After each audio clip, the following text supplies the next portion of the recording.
Assalamualaikum warahmatullahi wabarakatuh. Halo anak-anak ibu semua. Perkenalkan, nama ibu Puan Maharani. Anak-anak boleh manggil ibu, Ibu Puan. Hari ini ibu ingin menjelaskan kepada anak-anak semua mengenai virus corona atau COVID-19. Anak-anak sudah pernah mendengarnya? Nah, virus corona inilah yang menyebabkan anak-anak ibu semua harus belajar dari rumah secara daring atau online. Jadi anak-anak belum bisa ke sekolah seperti biasanya sekolah normal. Jadi siapa yang tahu apa itu virus corona? Ayo angkat tangannya. Kalau begitu, mari bersama-sama ibu kita saksikan video yang satu ini. Selamat menyaksikan.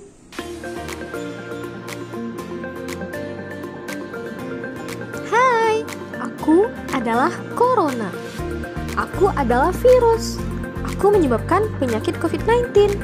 Ukuranku sangat kecil. Kamu tidak bisa melihatku. Aku dan teman-temanku suka sekali bermain di sini. Yuhu! Acung! Jadi, virus corona adalah virus yang menyerang sistem pernafasan kita, masuk melalui hidung menuju ke paru-paru kita. Nah, penyakit yang disebabkan oleh virus corona dinamakan COVID-19 atau COVID-19. Virus corona dapat menyebabkan berbagai macam penyakit, mulai dari flu biasa seperti demam, sesak nafas, bersin atau batuk, serta bisa menyebabkan penyakit yang berbahaya seperti pneumonia, hingga juga dapat menyebabkan kematian. Jadi penyakit ini sangat berbahaya dan harus dihindari oleh anak-anak ibu semua. Penyakit COVID-19 bisa ditularkan melalui udara. Nah, jadi ketika ada orang-orang yang terinfeksi, batuk atau bersin tanpa menutup hidung dan mulutnya, kemudian virus tersebut keluar dari hidungnya dan bisa menularkan kepada kita. Jadi kalau ada yang batuk dan bersin, anak-anak harus berhati-hati. Kemudian, penyakit COVID-19 juga bisa ditularkan melalui kontak langsung atau kontak fisik seperti bersalaman, berjabat tangan, berdekatan dengan orang-orang yang tertular.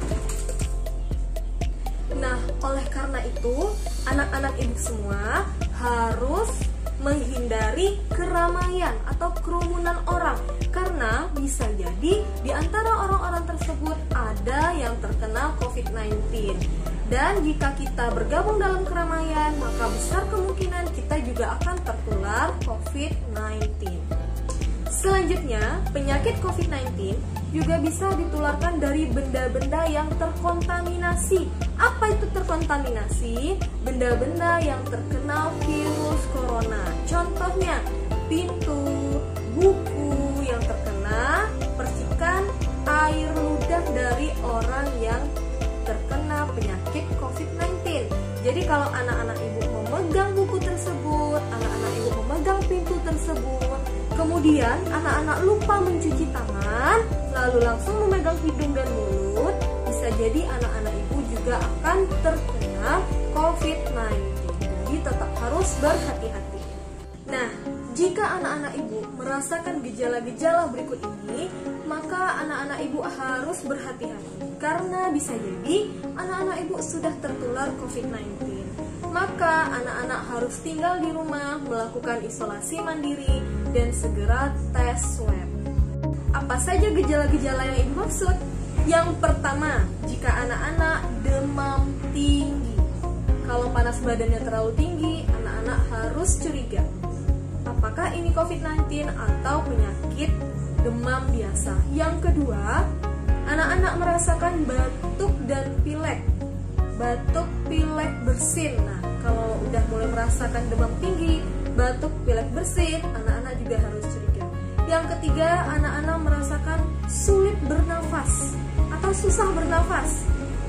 Nah, kalau susah bernafas, kemudian juga merasakan letih dan lesu.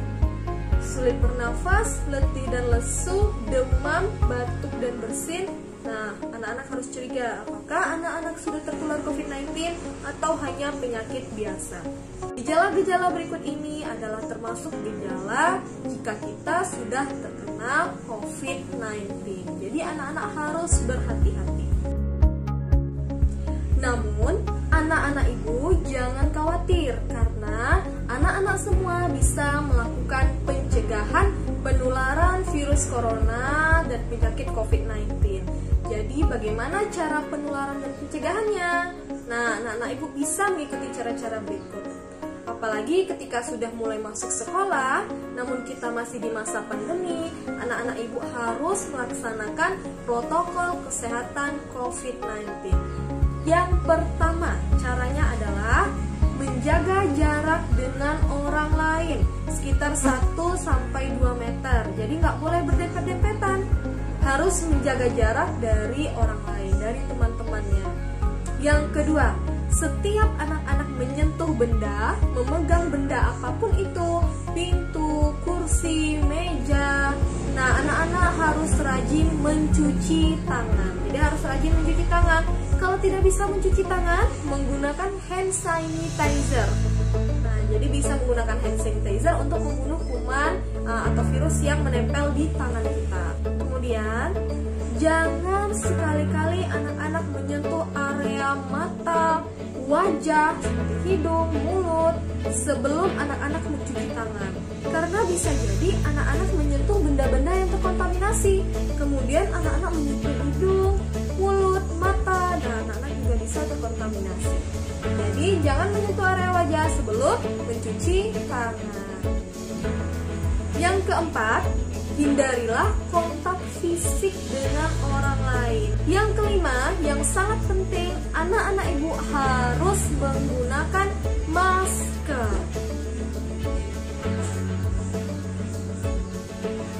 Dan yang keenam, hindarilah membeli makanan di luar karena kita tidak tahu kebersihannya seperti apa. Jadi anak-anak bisa membawa makanan yang bergizi dari rumah masing-masing. Nah, jadi itulah yang bisa Ibu sampaikan mengenai COVID-19 dan bagaimana melaksanakan protokol kesehatannya.